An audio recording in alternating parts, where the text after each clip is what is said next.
দেখো, আমি দোতলার থেকে তোমাদের দেখাচ্ছি আমার বাগানটা। পদ্ম গাছগুলো এবার যত্ন করতে পারিনি। একটা পায়রা আছে ওখানে, তোমরা বুঝতে পারছো কিনা জানি না। এই যে এখানে কালো রঙের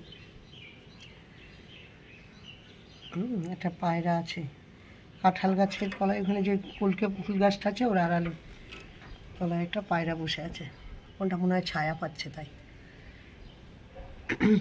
দেখেছ। এখানে জবা হয়েছে, আরও কিছু আছে এখান থেকে দেখা যাচ্ছে না। আর ওই যে একটা ঘর, ওখানে হচ্ছে যারা রাতে পাহারা দেয় তারা ওখানটা বসে থাকে। মাঝে মাঝে এসে বসে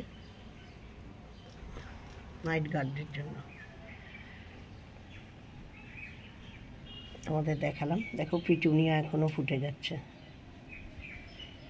পাখিটা না ঠান্ডা পেয়েছে বলে ওইখানেই দাঁড়িয়ে আছে, নড়ছেও না, এক জায়গায় দাঁড়িয়ে আছে। ঠিক আছে, থাকুক। কলকে ফুল গাছটায় ভর্তি ফুল হয়েছে। চলো আমি এবার পুজো করি।